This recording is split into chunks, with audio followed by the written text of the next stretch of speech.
Bienvenidos de nuevo a la sesión de la cátedra número 12, Carlos Restrepo Piedrahíta.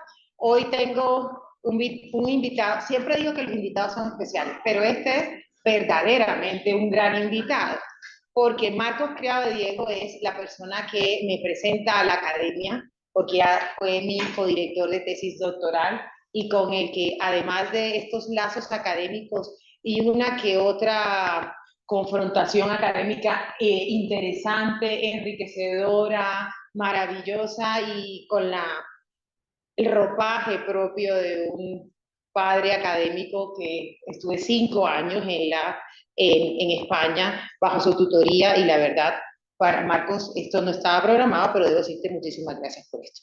Esta sesión de la cátedra Carlos Restrepo Piedrahíta tenemos personas aquí en el instituto y personas conectadas, entre las que destaca nuestro director del Departamento de Derecho Constitucional, el doctor Humberto Sierra Porto, quien le voy a ceder en breves instantes la palabra, que quiere dar un saludo especial. Esta sesión de la cátedra denominada Lawfare, declive de la democracia y si es el autoritarismo contemporáneo, es un tema que está en nuestro entorno de América Latina como de actualidad, con el caso del expresidente Lula da Silva, el caso aquí también tuvimos con Ernesto Samper, muchos casos que también ha habido en el mundo anglosajón sobre cómo nos vamos al sistema judicial para hacerle frente serán los abusos del constitucionalismo, es decir, el lawfare puede ser una figura que sea la respuesta de los abusos del constitucionalismo por parte del poder democrático, el Congreso de la República y el Poder Ejecutivo. ¿Es eso? Así podemos determinar el lawfare. El lawfare es cuando acudimos a los jueces para que sean los jueces ese muro de abusos del constitucionalismo o para frenar los gobiernos democráticamente elegidos. ¿Qué es el lawfare? Y por eso Marcos Criado de Diego ha llamado esto, si en forma de pregunta, si esto es el autoritarismo contemporáneo. Antes de cederte la palabra, Marcos, no sé, Manuela, si nos puedes conectar al doctor Humberto Sierra, que quiere decirnos quiere tener.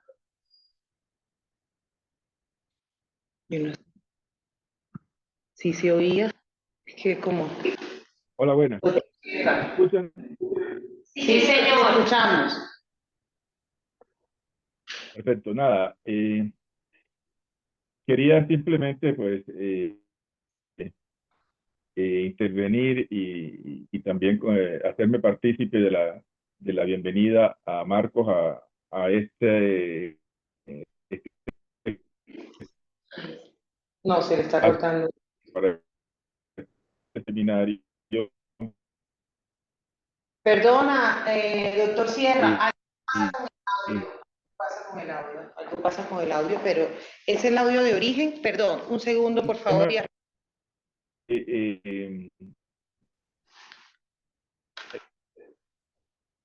Me ha sido muy interesante. No.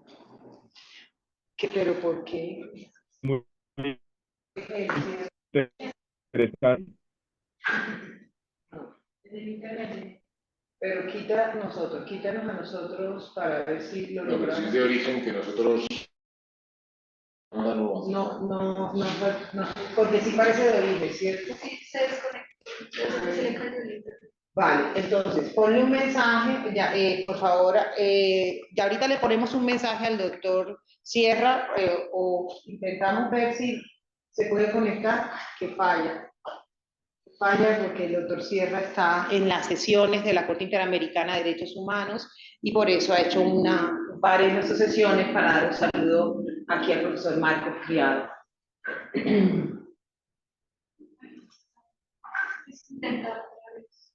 ¿Listo? Doctor Sierra, ¿podría intentar otra vez?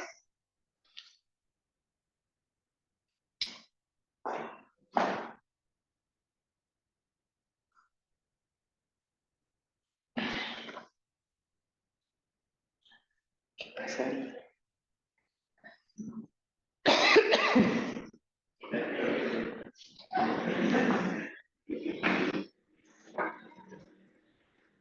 Claro que sí. Si me permites que salude a Marcos antes de iniciar.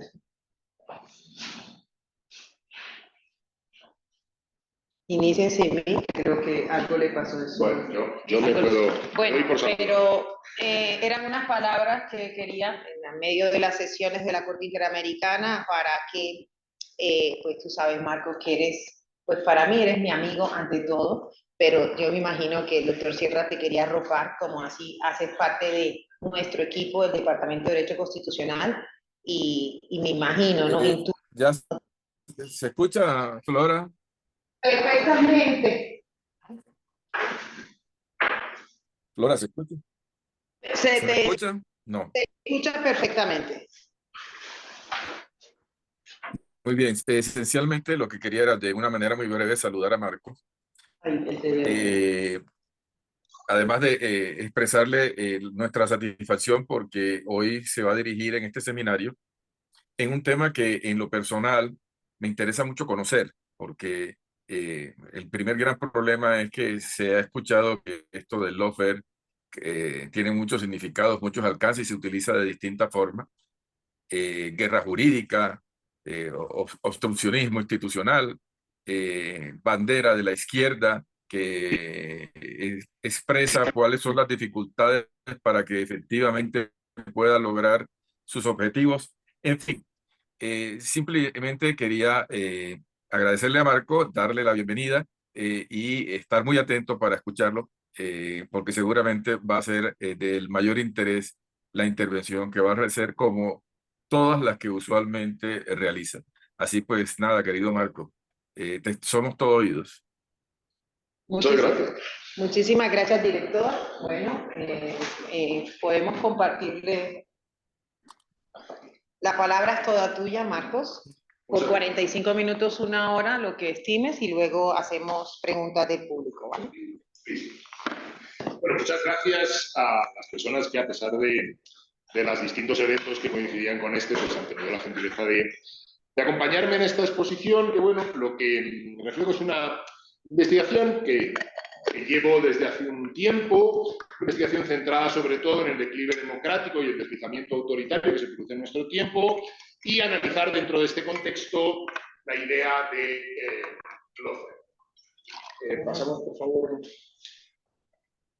Las preguntas fundamentales tienen que ver en esta investigación con si verdaderamente existe un declive contemporáneo de la democracia, de qué modo el lawfare se inscribe dentro de este contexto, y si lo que tenemos es una nueva nominación de prácticas viejas que ya existían, o si realmente estamos ante un fenómeno nuevo. Y en cualquiera de los dos casos, cómo se inscribe dentro del contexto de las relaciones de poder contemporáneas que denominaré de declive democrático o de deslizamiento autoritario. ¿De acuerdo? Pasamos, por favor. Para ello voy a sostener dos tesis. ¿De acuerdo? La primera tesis que voy a sostener es relativa a cómo caracterizamos el contexto autoritario contemporáneo, el declive democrático contemporáneo. Aquí tenemos los términos más frecuentemente utilizados por las distintas plataformas o autores que han tratado esta cuestión. Pasamos, por favor. Y la primera tesis que voy a sostener es que todas estas denominaciones y la caracterización actual del proceso de regresión autoritaria remiten a la idea de que lo que se está poniendo en peligro es una suerte de componente liberal de la democracia y no el específicamente democrático. Esta es la idea que sostienen, curiosamente, autores fuertemente liberales y políticos autoritarios. Por ejemplo, Víctor Orbán en el año 2014 dijo que lo que se estaba construyendo en Hungría era una democracia no liberal, una democracia iliberal. De suerte tal que parece que dentro de la democracia está un componente específicamente democrático y un componente específicamente liberal. Lo que yo sostengo es que esto es falso. Perdón, lo que yo sostengo es que esto es incorrecto y falso. Es incorrecto desde una perspectiva teórica, estructural, conceptual, constructiva, como la quieran llamar, y es falso desde un punto de vista empírico. Es más, esta es la construcción teórica que generalmente ha servido para defender la idea de que la democracia es un peligro que debe ser contenida gracias al liberalismo. Y yo creo que esto es teóricamente incorrecto y empíricamente falso. Pasa, por favor. Y la segunda tesis que voy a sostener es, digamos, este es el entorno estructural en el que yo quiero plantear mis reflexiones. Y la segunda tesis que voy a sostener es que el lawfare no es un fenómeno nuevo, sino que es un reframing, un reencuadramiento, una forma de denominar de manera novedosa prácticas consolidadas, prácticas judiciales viejas en América Latina, pero que este reframing tiene la habilidad o tiene el valor de arrojar luz sobre algunas prácticas estructurales del autoritarismo difuso contemporáneo. ¿De acuerdo? Pasa, por favor. Y dentro de este campo sostendré la idea de que se produce un cambio en la concepción del derecho. El derecho ha pasado a entenderse como fuerza, como un recurso del poder, y no como un orden que imita el uso de la fuerza. La fuerza ha dejado de ser objeto del derecho para convertirse en el derecho mismo. Y creo que este es el cambio, digamos, estructural o teórico a nivel de concepción más significativo de este proceso. Pasamos, por favor. La primera tesis es la idea de que no hay un componente liberal o un componente democrático autónomo en las democracias contemporáneas, ¿no? Para el plan de trabajo, para sostener y justificar esta tesis, será, en primer lugar, comprobar si existe y en qué consiste eso que denominamos el declive democrático contemporáneo. En segundo lugar, establecer la incorrección teórica o conceptual de la autonomía de los denominados componentes liberal y democrático. Y, en último término, establecer la falsedad empírica, según la cual el declive democrático de este tiempo afecta esencialmente al componente institucional o al componente liberal. ¿De acuerdo? En primer lugar, el declive democrático se prueba empíricamente, numéricamente. El 71% de la población mundial vive en autocracias, hace 20 años en adelante.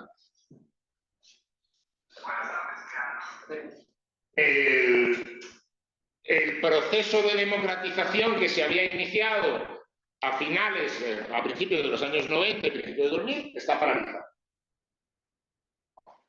Hoy en día únicamente existen 18 países plenamente democráticos y la inmensa mayoría de ellos están en Norteamérica y en Europa Occidental. Los países que están pasando determinados niveles de democracia a procesos de autocratización son la tercera parte de la población mundial. Y únicamente las democracias liberales suponen el 13% de la población mundial. Pero hay que tener en cuenta que tenemos Estados Unidos, que son 300 millones de personas. ¿Qué es lo que ha cambiado esencialmente? Lo que ha cambiado esencialmente es que en los años 90 vimos cómo los sistemas autoritarios típicos de la Guerra Fría comenzaban a transformarse. ¿Sí? Ya no había dictaduras personales, cada vez había menos sistemas de partido único, y que los procesos de deslizamiento autoritario afectaban esencialmente a los países de la tercera ola democratizadora según Han, ¿no? Les pongo una serie de ejemplos. Sin embargo, si estamos de posición, por favor, a partir de 2010 nos encontramos con que el autoritarismo también nos afecta a nosotros. Encontramos con que actualmente, desde el año 2010, ningún país de Norteamérica ni de Europa está aumentando significativamente sus niveles democráticos, no se está profundizando en la democracia. Es más, si comparamos las puntuaciones actuales con las de 2013, lo que encontramos es un retroceso con la excepción de Estonia, Irlanda y la Chequia, se producen retrocesos en países que hace nada eran bandera de la democratización, como Alemania y Chile, y en cambio se encuentran también enormes deterioros de la democracia en países bandera como Estados Unidos o en países de referencia a la región como por ejemplo Uruguay. Es decir, la democracia va. Por tanto, existe un declive democrático. Y es este contexto en el que tenemos que analizar las cosas. Este declive democrático, ¿cómo se analiza en la mayor parte de la doctrina? Se analiza como un retroceso de los elementos institucionales de la democracia. Y estos elementos institucionales se suelen identificar con la idea de componente liberal. De suerte tal que, según estas posturas, existirían dos componentes dentro de las democracias liberales contemporáneas. Lo que sería el componente democrático, la democracia en sí, que sería un método de ejercicio del poder o de toma de decisiones. Y el liberalismo, el componente liberal, que consistiría en un arreglo institucional que limita y encauza procesalmente este modo de ejercicio del poder y de toma de decisiones. Este es el planteamiento, digamos, general. Pasamos, por favor. En cuanto que ejercicio del poder o método de toma de decisiones, la democracia en principio sería compatible con modos de ejercicio no liberales. Por ejemplo, el populismo, el pretorianismo, regímenes de partidos dominantes, las formas de autoritarismo. Y sería el componente liberal, el arreglo institucional, la bondad en el diseño, la aceptación social y la ejecución de este componente, lo que impediría que la democracia se deslizara hacia estos ejercicios autoritarios de sí misma. De suerte tal que los ejercicios autoritarios o liberales de la democracia siempre serían alteraciones del arreglo institucional liberal. Lo que denominamos generalmente, en términos muy generales, el Estado de Derecho. Bueno, pues yo lo que digo es que esto es falso. Perdón, es incorrecto. Y entonces lo que voy a hacer es demostrar por qué es incorrecto, si amablemente me das la siguiente diapositiva. Si nosotros nos planteamos la democracia desde el punto de vista de la democracia constitucional, que creo que es el planteamiento adecuado, entendemos la democracia como un régimen, como forma de gobierno en sentido fuerte, como como kratos en el sentido griego. Y desde este punto de vista, analizando las distintas teorías que existen sobre la democracia, podemos encontrar dos consensos relevantes. El primer consenso es que efectivamente la democracia es un método de toma de decisiones colectivas, la forma de ejercicio del poder, pero que se caracteriza por un tipo de igualdad entre los participantes que se considera un elemento esencial del sistema. Lo que diferenciaría esencialmente la democracia de otros modos de ejercicio del poder o de toma de decisiones sería que necesita un determinado nivel de igualdad entre los participantes. ¿Cuánto nivel de igualdad? Esto no estamos hablando. Es objeto de discusión de la propia democracia, que es también una característica de la democracia como método de toma de decisiones respecto a otras formas de toma de decisiones, y es la discusión sobre los propios fundamentos de funcionamiento de ese mismo. Sí. El segundo elemento en el que existe un alto nivel de acuerdo que caracteriza la democracia, a diferencia de otros métodos de toma de decisiones, es que existe un máximo nivel de seguridad en las reglas y un alto nivel de inseguridad en los resultados. Es decir, la democracia genera incertidumbre. Sí. Y esto es una de las críticas clásicas y de los rechazos clásicos. Precisamente el nivel de incertidumbre. Pues bien, pasamos por favor. Si nosotros aceptamos que estas son características esenciales o estructurales de la democracia, tenemos que concluir que una democracia con estas características es incompatible, por una parte, con el autoritarismo, con cualquier modo de autoritarismo. Puesto que el autoritarismo, ¿qué es lo que hace? Eliminar la incertidumbre en los resultados. Sin incertidumbre en los resultados ya no estamos hablando de democracia, estamos hablando de otra cosa. Y es también incompatible con el pretorianismo, que elimina un mínimo de igualdad en el funcionamiento democrático. Consecuentemente, ante un ejercicio pretoriano del poder, no estamos ante democracia, estamos ante otro tipo de régimen o de ejercicio del poder. Consecuentemente, no existe un componente liberal y un componente democrático. No existe un arreglo institucional y un método de toma de decisiones, sino que ambos están intrínsecamente unidos en eso que denominamos democracia, que carece de un elemento propiamente liberal, sino que ambos elementos son propiamente democráticos. Establecida la incorrección del planteamiento, voy a tratar de mostrar también la falsedad de las aproximaciones empíricas, según lo cual lo que se vería afectado en el declive democrático contemporáneo sería el arreglo institucional. Lo que voy a intentar demostrar es que son estos dos elementos de la democracia, es decir, su carácter igualitario y la incertidumbre en los resultados, los que se ven afectados por las prácticas autoritarias contemporáneas. Pasamos por fases.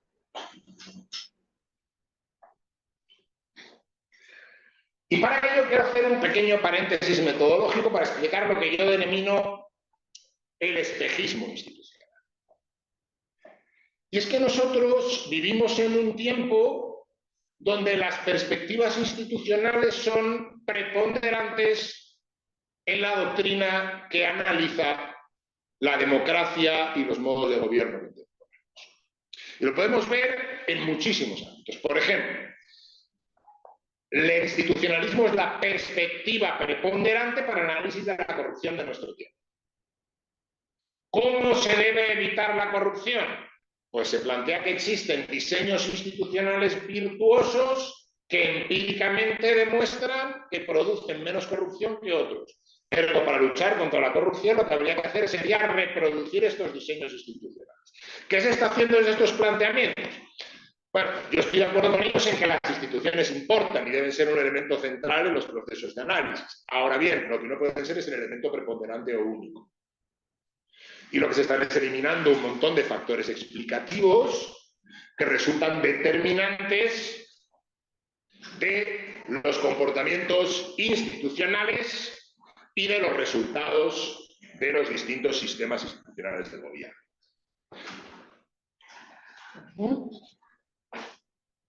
Para ello, ¿qué es lo que ocurre también? Que como el declive democrático y los deslizamientos autoritarios de nuestro tiempo se estudian desde una perspectiva predominantemente institucional, es lógico que lo institucional sea el elemento central de explicación del fenómeno. Pero no porque en sí mismo lo sea, sino porque tiene una concentración superior de estudios y de esfuerzos doctrinales que otros plantean. Frente a esta perspectiva institucional, que considero que nos lleva a un espejismo, propongo una distinta, y es la vieja distinción de Charles Tilly y de su escuela de estudio entre la idea de procesos de democratización y desdemocratización. Según esta idea, la democracia siempre ha estado sometida a procesos de democratización y desdemocratización, de avance y retroceso.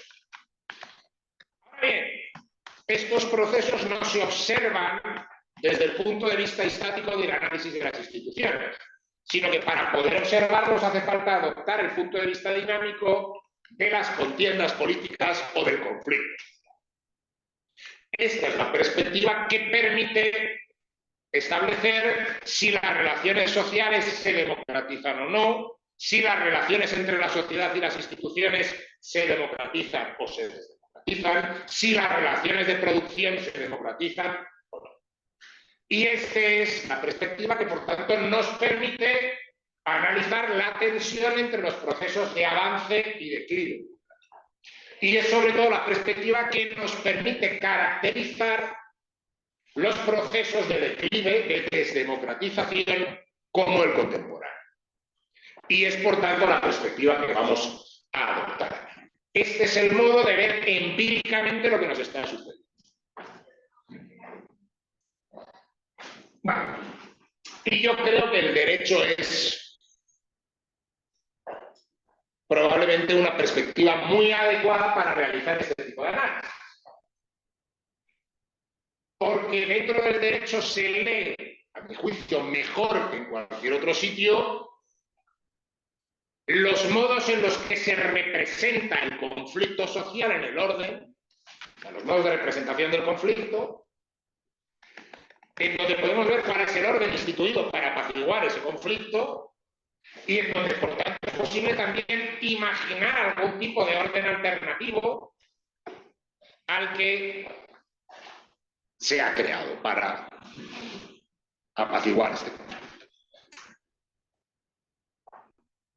Pues bien, desde un punto de vista empírico, la caracterización del tiempo contemporáneo creo que puede responder a esa vieja afirmación realizada por Margaret Thatcher, que dijo: la sociedad no existe, solamente existen individuos y familias.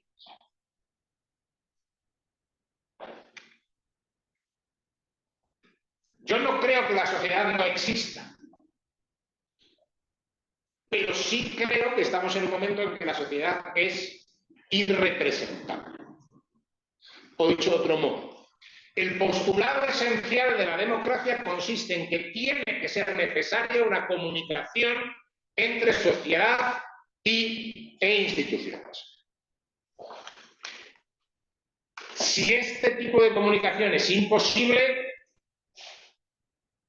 la democracia y sus elementos de articulación social e implementación institucional son igualmente imposibles. Y lo que yo entiendo es que vivimos en un momento en el que se ha desaparecido esto, desde varios puntos de vista. Ponla, no pasa nada. En primer lugar, hemos sustituido la pirámide social por lo que hoy en día se llama la sociedad reloj de arena, en donde existen dos grandes grupos: el grupo de los incluidos y el grupo de los excluidos. Sería un reloj de arena con una parte inicial muy estrecha y una base enormemente amplia. Y en donde la comunicación entre la parte inferior y la parte superior está gripada, el ascensor social no funciona desde hace al menos 2 décadas, y en cambio sí existe un progresivo traspaso de personas que antes estaban integradas y que ahora integran el grupo de los excluidos. ¿Esto qué supone? Esto supone dos características. Una multiplicación excesiva de la influencia de las oligarquías sobre el aparato del Estado. Los menos mandan más de lo que ya mandan. Por ejemplo, los tres que he decidido ahí, y Paje, a partir de los datos de la influencia positiva que las políticas públicas en Estados Unidos tienen única y exclusivamente sobre la minoría adinerada, caracterizan el sistema estadounidense como una oligarquía. Ya ha dejado de ser una democracia. Y luego otro efecto que descubrió Albert Hirschman hace mucho tiempo, que es la deserción de los excluidos del sistema. No es solamente que cada vez tengan más poder los incluidos, es que los excluidos directamente ya ni luchan. Se salen del partido. ¿Esto qué provoca? Esto provoca un enorme aumento de la incertidumbre política. ¿Por qué? Porque los excluidos no son susceptibles de saber cómo se van a comportar políticamente. Porque ya no se vota a favor de nada, se vota en contra. O se vota para que no ocurra algo. No hay. El voto es esencialmente negativo. Y esto aumenta la incertidumbre de una manera que no es susceptible de ser gestionada a través de los instrumentos tradicionales que hayan desarrollado. El segundo elemento es la idea esta de que la sociedad es ilegible.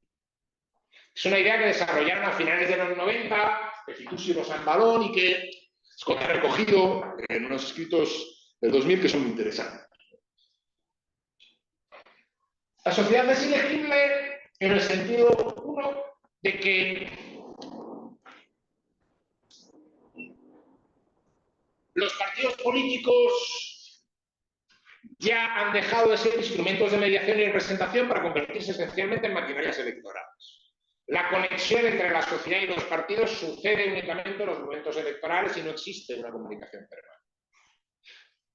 Dos, los conflictos son irrepresentables. Lo hemos vivido, por ejemplo, en el estallido social en Colombia. El estallido social en Colombia era una fragmentación de reivindicaciones difícilmente reconstruibles y no mediables por nadie. Es decir, se puede aprovechar políticamente los resultados, pero el caso, el hecho cierto es que quien se aprovechó de los resultados del estallido social no lo midió. Allí había un montón de organizaciones que no parecían responder ni a la organización ni a la lógica de nadie y que nadie podía sentar en la mesa. ¿Por qué? Porque existen un montón de conflictos fragmentados en identidades diversas. Y por otro lado, esto lo que provoca es una politización difusa que llega a todas las instituciones. Todas las instituciones se convierten en arena de confrontación política. No hay árbitros del partido, no hay garantes finales, sino que existe una politización en toda, o transversal en toda la estructura institucional. ¿Que reclama qué? Reclama una unificación de algún tipo. Pero como esta unificación no se puede conseguir en el entramado social, hay que crearla estáticamente en otros ámbitos. Y entonces, ¿dónde se crea? En los medios de comunicación, en los nuevos medios de comunicación que surgieron. Pero ya no existe una comunicación entre sociedad y representación político-institucional. Si es lo que existe lo contrario, existe una creación en el ámbito político-institucional que le dice a la sociedad qué es o qué debe ser. Entre otras cosas, y esto es importante porque existe la impresión de que no hay futuro. Se llama aquí la epistemología de la contingencia, que es un nombre así un poco rimbombante, pero es como se está denominando en esto. La idea de que asistimos a una revolución de la inteligencia artificial, de todo el mundo digital, que provoca una mecanización de los procesos productivos, expulsa a masas crecientes de trabajadores del sistema productivo, pero entonces no es capaz de generar la masa salarial necesaria para poder adquirir los bienes que se producen a través de este cambio. La nueva revolución digital. Hay diversas maneras de referirse a la sociedad, de coste marginal cero. Pero la idea esencial es que el modelo no es reproducible de cara al futuro y no se está construyendo, no existe un horizonte de posibilidad de un modelo alternativo. Consecuentemente, tampoco existe una confrontación entre lo que se construye estáticamente para unificar a una sociedad dispersa y fragmentada y las propias construcciones sociales. Porque esas construcciones sociales de futuro, ese horizonte de cambio, no existen. Simplemente. De suerte tal que lo que encontramos, a lo que llamamos el desplazamiento autoritario en nuestro tiempo, es precisamente a esa construcción estática desde arriba de los discursos y los sentidos comunes unificadores de nuestro tiempo, que se traducen en una serie de mecanismos institucionales para producir ejemplos. Tienen que ver con procesos de contención de agentes, pues, de manipulación legislativa, judicial y de los contrapoderes locales, y también de contención de adversarios. Tiene que ver pues, con la manipulación de medios de comunicación o por los medios de comunicación y con la manipulación asociativa para impedir crear contrapoderes a través de los tejidos sociales. Estos mecanismos existen tanto en los autoritarismos electorales como en las democracias estancadas o en retroceso. Esto no es propio solamente de los regímenes autoritarios. Esto se está produciendo en todos los estados y en todos los ámbitos institucionales. ¿Cuál es la diferencia? Es una diferencia de grado.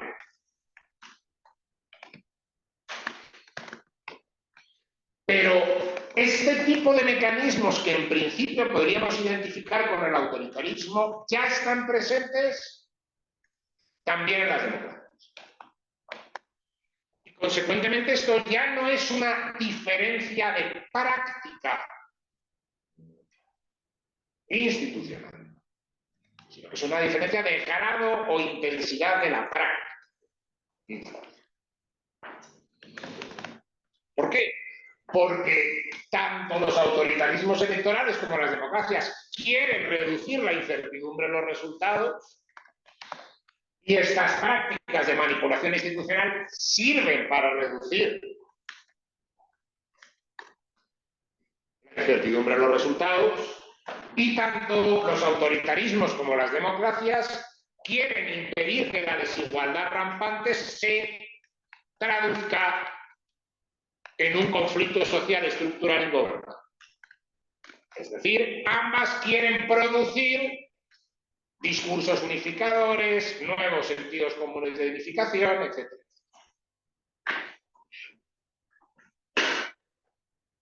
Siguiente. Este es, por tanto, el ámbito en el que creo que tenemos que analizar lo que aquí nos congrega, que es el lawfare. Y aquí cobra sentido la segunda tesis que yo voy a sostener, que es la de que el lawfare es un modo de reencuadramiento que arroja luz sobre algunas prácticas autoritarias.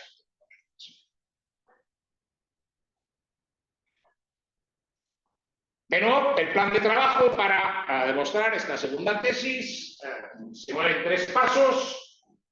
Primero, una comparación teórica entre la noción original de lawfare y la noción que se puso en circulación en América Latina a partir de una rueda de prensa que hicieron los abogados del presidente Lula da Silva en el año 2016, la incorporación de esta teoría a los propios escritos de defensa del presidente Lula en uno de los procesos, creo que eran 12 causas las que se presentaban contra él, que se llevaron a cabo, y posteriormente en el año 2019, dado el éxito que tuvieron, publicaron un artículo explicando cómo entendían esta cuestión. Y a partir de ahí se cobró un enorme éxito entre la izquierda y la derecha. Y también España se ha utilizado el término de manera también bastante sistemática. El segundo paso es un análisis empírico de los procesos de corrupción que se han llevado a cabo contra 57 de los 101 presidentes de América Latina que ha habido desde el año 2000 hasta el año 2022. Intentando ver si existen algún tipo de semejanzas o diferencias entre los distintos procesos que puedan caracterizar desde un punto de vista empírico este concepto de lawfare. O si estamos ante la persecución judicial de toda la vida.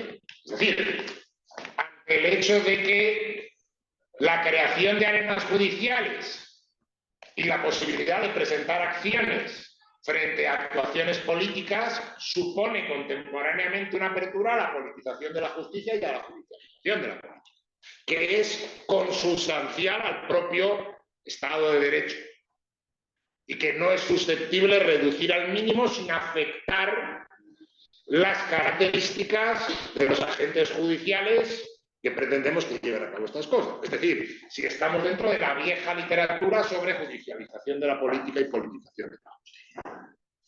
No. Y el tercero de ellos es establecer si existen elementos definitorios de la persecución judicial contemporánea y peligros específicos que suponen para la democracia en este contexto de declive. ¿De acuerdo? Ahora sí. Muy bien, la primera cuestión que tenemos que ver es El concepto de lawfare, bueno, en el año 75 se utiliza, pero en un contexto no relevante. El concepto contemporáneo de lawfare lo lleva a cabo un coronel de las Fuerzas Armadas de los Estados Unidos, que también es profesor de Derecho. Y en una conferencia en el año 2001 pone en circulación el concepto de lawfare con estas características. Estableciendo que es un método de guerra en el cual la ley es usada como un medio para conseguir objetivos militares. Que es una estrategia que llevan a cabo actores locales y extranjeros para exigir que las acciones militares no violen las normas que regulan la guerra, lo cual socava la capacidad de los estados para llevar adelante intervenciones militares que son efectivas. O sea, esto lo que dice es, si se sigue la ley al pie de la letra, las intervenciones militares no pueden resultar efectivas. Y ahora, ¿qué es lo que tenemos? Tenemos un público que es capaz de escudriñar y someter a control efectivo este tipo de cosas.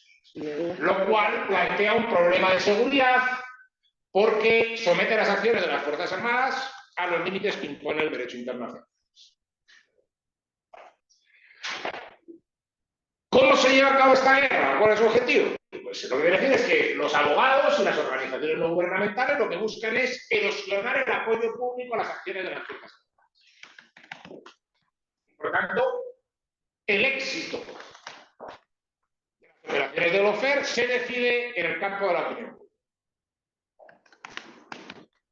Lo cual implica que la estrategia de guerra consista en aprender cómo se tienen que presentar los casos, qué tipo de discusiones se tienen que dar y cuáles no.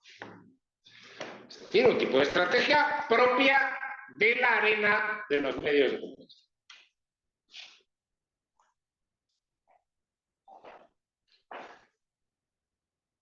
El concepto que ponen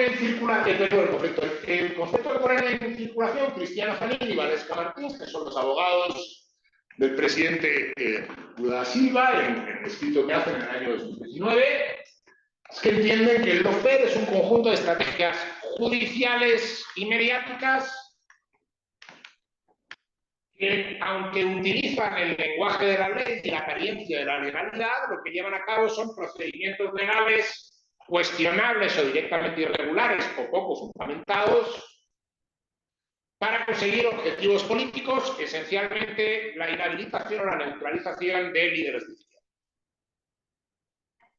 O de líderes que planteen modelos alternativos frente al modelo de acumulación que existe, que es lo que viene a decir ellos, ¿no? Pasa, por favor. Voy a ver una tabla con, digamos, las similitudes y las semejanzas entre una y otra. Esencialmente, en el caso de la definición de Dunlap, de lo que se está hablando es de la utilización de medios regulares, jurídicamente válidos. Mientras que en la definición de los abogados de Lula se habla del utilizamiento de procedimientos irregulares, poco fundamentados o altamente cuestionables. Diferencia de tipo de actores. En el caso de Dunlap, los medios de comunicación son la arena de la confrontación y los actores de la confrontación son los abogados y las ONGs. En el caso de los abogados de Lula, los medios de comunicación son actores, los jueces son también actores y por tanto lo que se pretende es crear una arena de confrontación favorable a las posiciones de quienes impulsan la guerra jurídica o el lawfare. ¿Perdón? Sí.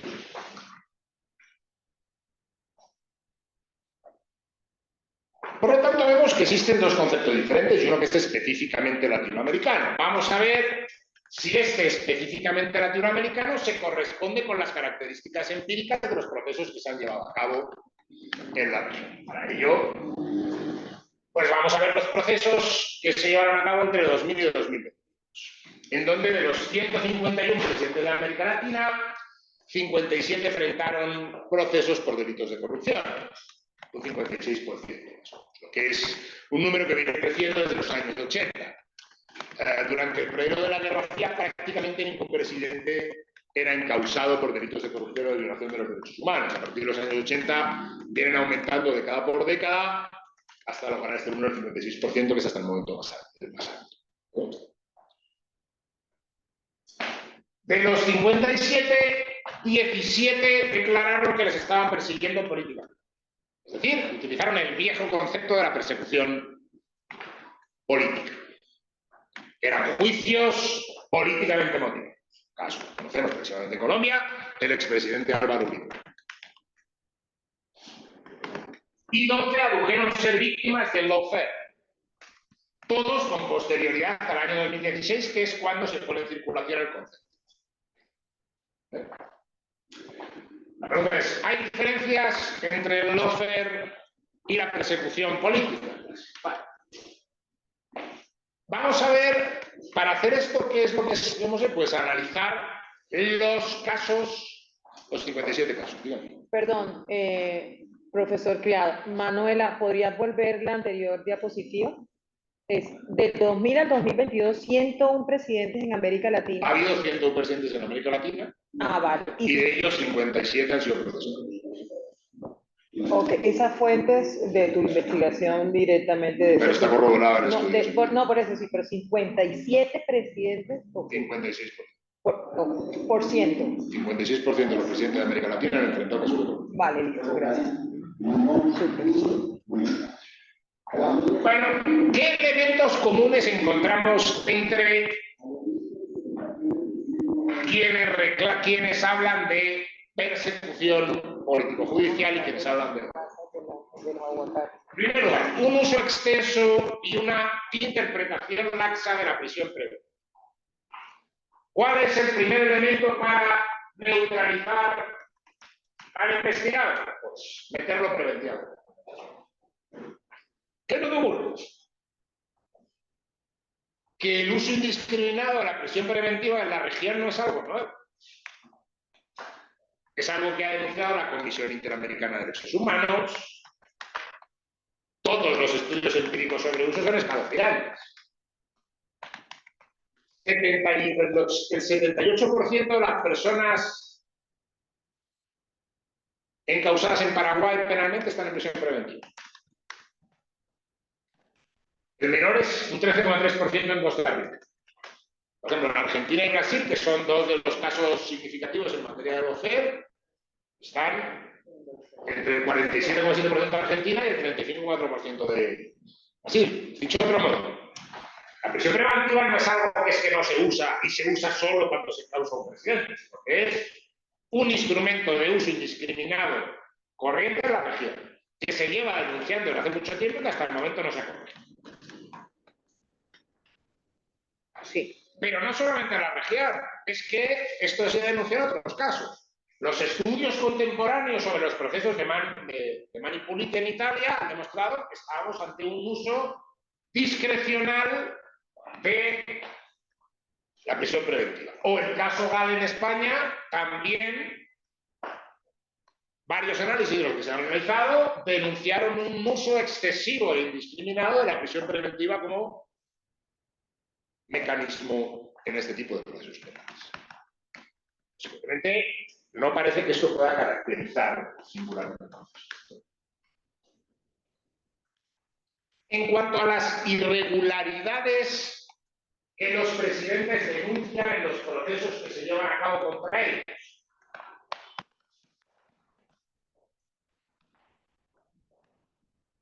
denuncian 22 irregularidades. De ellas 15, es decir, que el 68% coinciden entre los presidentes que dicen haber sido objeto de persecución política y los presidentes que dicen haber sido objeto de lawfare. El 68% de las irregularidades que dicen que se han cometido los procesos contra ellos son las mismas. El 27%, es decir, 6, solamente son reclamadas por las personas que denuncian haber sido objeto del lawfare, y la mayor parte de ellas tienen que ver con la filtración de los sumarios a los medios de comunicación, es decir, con la apertura de un juicio paralelo de manera casi inmediata en los medios, y solamente una es diferente de las denunciadas por los denunciantes de persecución política y tiene que ver con la posibilidad de utilizar elementos de fuentes internacionales dentro del proceso.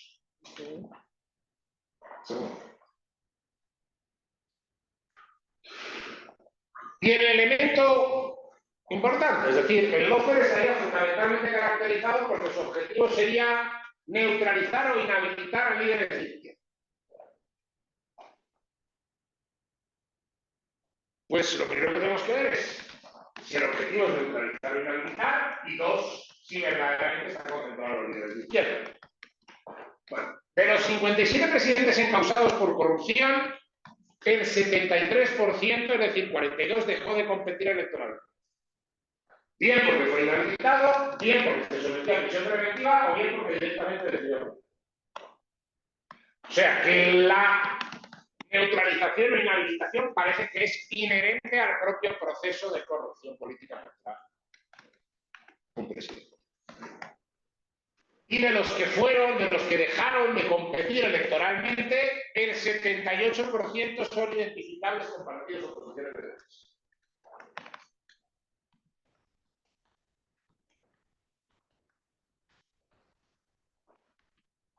Y que no se puede caracterizar como un fenómeno específicamente destinado a los presidentes. Pasamos, por favor.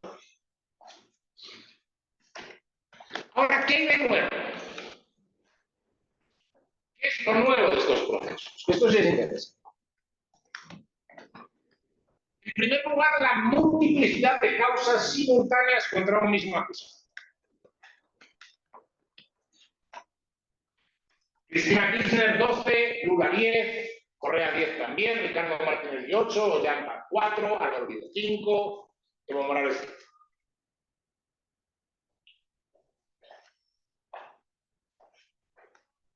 Los presidentes que solamente denunciaron ser objeto de persecución política y no de lawfare, con la única excepción de Mauricio Funes en El Salvador, enfrentaron muchas menos causas simultáneas.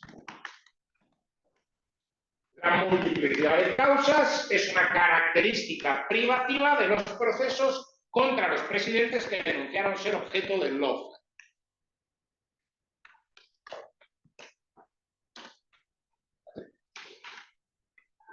Siguiente, por favor.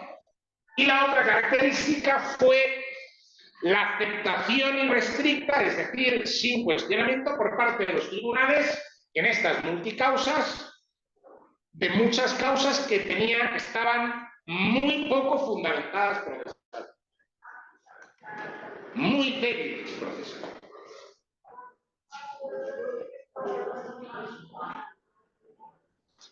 Si bien podemos pensar que esto se puede explicar por elementos estructurales del propio sistema inquisitivo que tiene dificultades para desestimar tempranamente las causas, pero también debemos tener en cuenta que los estudios empíricos demuestran que los procesos débiles procesalmente que no han sido filtrados de manera temprana acaban en una inmensa mayoría de casos desestimados o interrumpidos. Consecuentemente, los jueces y las juezas son conscientes cuando están asumiendo un caso débilmente fundamentado, en el futuro se va a caer.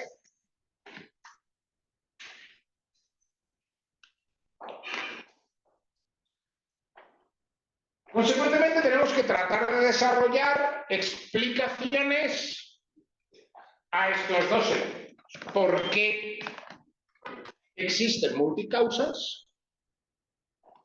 ¿Y por qué se aceptan causas muy débiles procesalmente, prácticamente precisamente contra un sujeto político poderoso como es un presidente.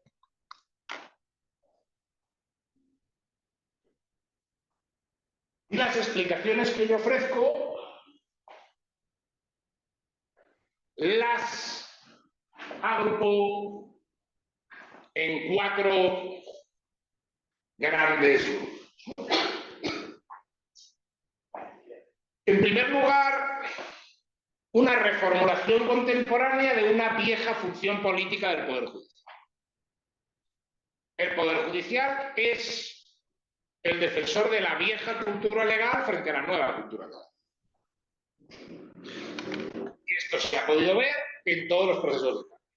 Por ejemplo, Rubén Pérez Trujillano, que es uno de los grandes historiadores del derecho de España, acaba de publicar un libro que se llama Jueces contra la República, en donde en un análisis de más de 1000 sentencias de distintas inferiores demuestra cómo el Poder Judicial de la Segunda República Española fue un elemento sistemático para impedir la eficacia normativa de la nueva Constitución republicana, de las normas sociales, etc.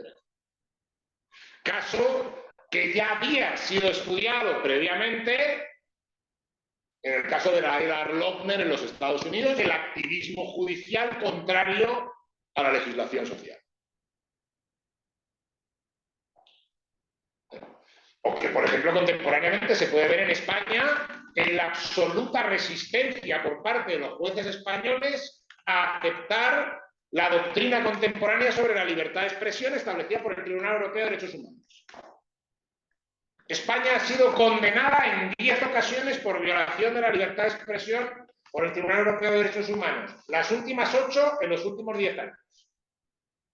Teniendo en cuenta que existen 900 y pico sentencias en donde el Tribunal Europeo de Derechos Humanos reitera y consolida su doctrina con cosas, hombre, razonables, tales como que las banderas no tienen honor, por ejemplo, y consecuentemente no pueden ser objeto de defensa del honor a través de delitos contra el honor. Bueno, pues los jueces españoles se niegan a aceptar. Y sabiendo que van a ser casados por el Tribunal Europeo de Derechos Humanos, el Tribunal Constitucional Español sigue validando sentencias violatorias de la libertad de expresión en el ámbito internacional. ¿Por qué? Porque los jueces han decidido que su interpretación es mejor y no van a aceptar.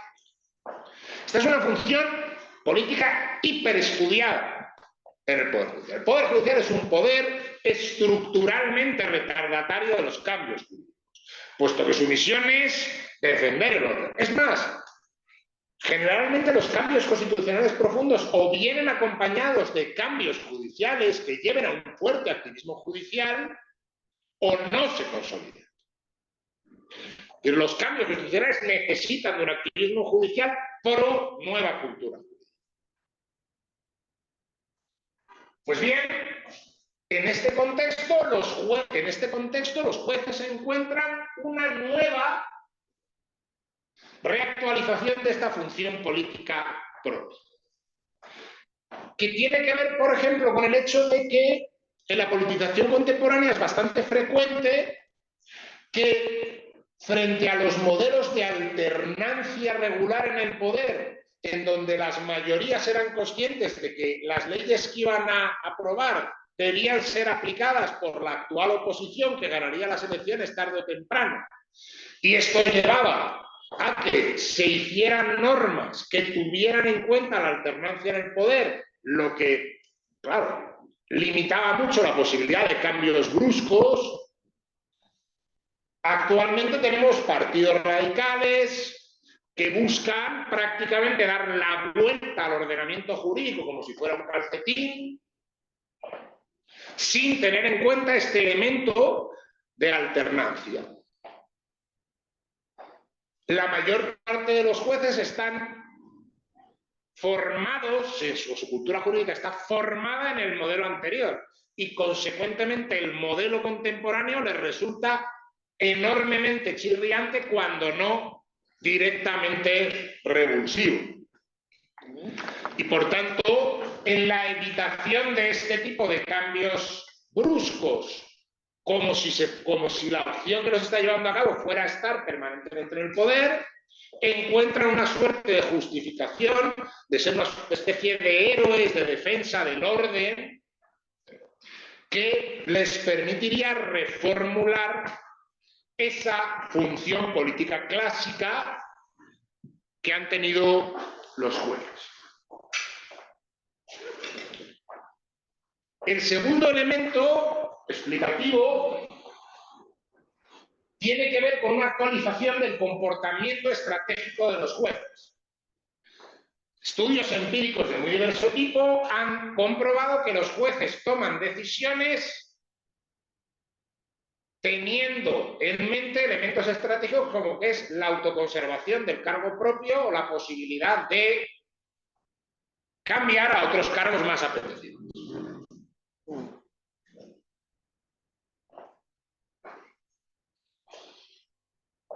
En contextos de politización muy alta, de polarización intensa, los jueces tienen dificultades a la hora de tomar estas decisiones estratégicas.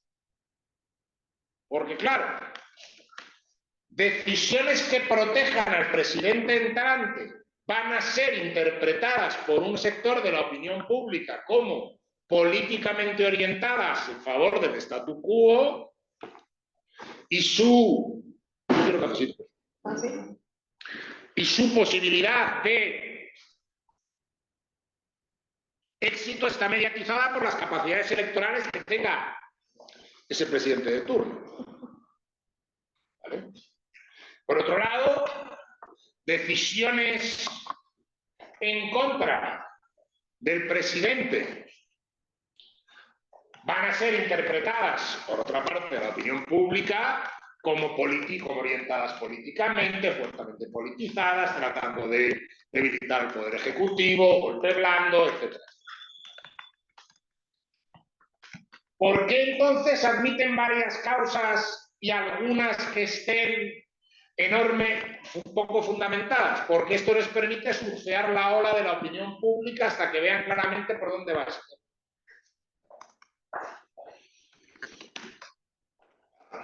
Es decir, ellos tienen un arsenal que, dependiendo de cómo se mueva eso, ellos pueden ir eliminando o sobreseyendo las causas menos fuertes desde el punto de vista de la fundamentación, o dependiendo de cómo sea el cambio, mantenerlas a través de actuaciones procesales, esperando un momento de la opinión pública más propicio para cerrarlas.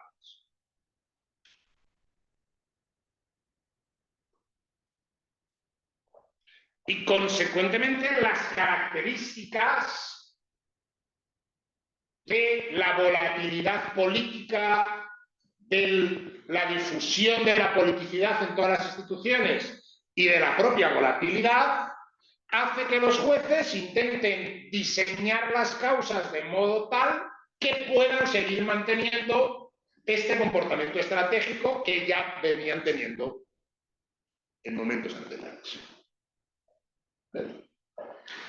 Pero en todo caso, esto lo que nos lleva es a un cambio de concepción en el derecho. Donde el derecho ya no es el orden de la fuerza, sino que el derecho se convierte en un recurso, en fuerzas, que es utilizado por los distintos actores dependiendo de sus objetivos, intereses y horizontes. Por los jueces en el ámbito del comportamiento estratégico, por los actores políticos que presentan causas poco fundamentadas procesalmente, pero que saben que van a cumplir los objetivos de desgaste e inhabilitación política del adversario, por los medios de comunicación que les da exactamente igual la fundamentación jurídica o no, pero replican las actuaciones con una u otra interpretación según cuál sea el tipo de narración que quieren imponer en el grupo social o en la opinión pública. Es decir, el derecho ya es fuerza. no es el orden del poder. Y que al ser fuerza ya no tiene un orden de uso y reproducción, sino que el orden de uso y reproducción es el de la eficacia del tiempo.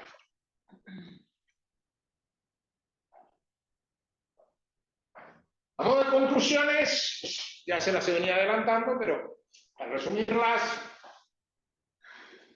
la mayoría de los rasgos que caracterizan eso que se llama lawfare ya están presentes en América Latina en los casos en los que se denuncia percepción judicial. Por tanto, esto sugiere que no estamos ante una calificación de un fenómeno nuevo, sino que estamos ante un reframing, un reencuadramiento de una práctica vieja. Y que eso no es llamar con una palabra nueva a algo viejo.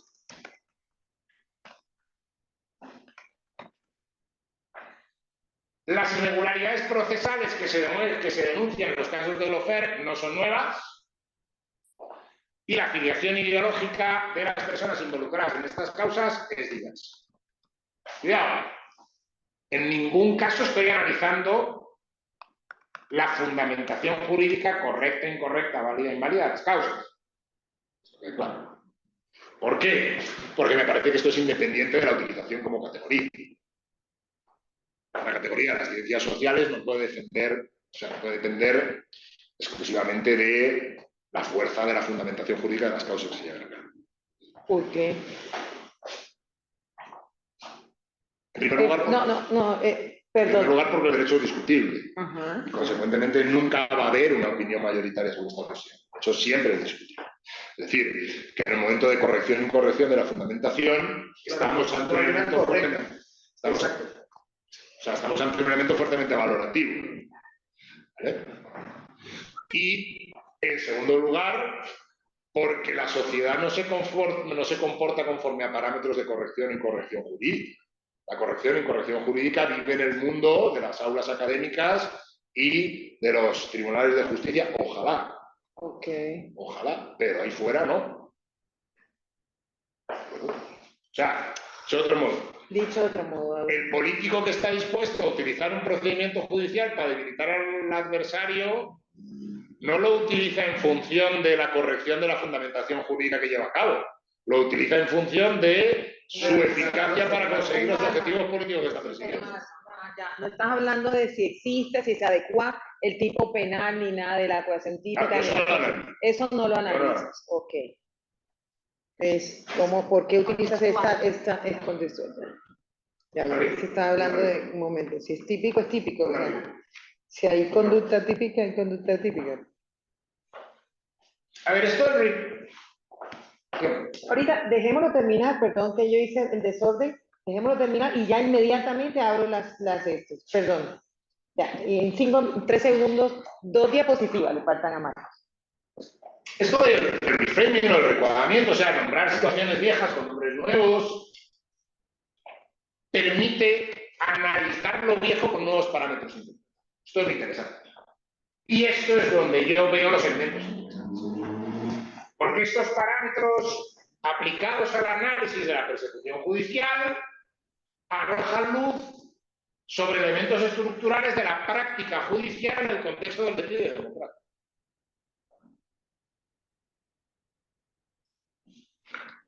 ¿Qué quiero decir con esto? Lo que quiero decir con esto es que aquí nosotros podemos pensar que la persecución política se lleva a cabo por 2 razones. Una, el caso del juez partisano. Juez peinado en España. Es un caso de libro del juez partisano, ¿no? ¿Cuáles son los elementos de lucha del sistema contra el juez partisano? Pues son débiles. ¿Y por qué son débiles? Porque la única posibilidad de exigir responsabilidad civil a un juez es por dolo. Y los sistemas que exigen responsabilidad a un juez por negligencia son muy pocos y plantean problemas de muy diversos. Consecuentemente, para poder exigir responsabilidad a un juez hay que condenarlo penalmente. Y para condenarlo penalmente hay que demostrar que lo que está haciendo, lo está haciendo a sabiendas de que es injusto y con el objetivo de causar un daño antijurídico. Y esto en la actuación de un juez medianamente hábil es enormemente difícil. Y las posibilidades para reducir estas dificultades suponen afectaciones de la independencia judicial.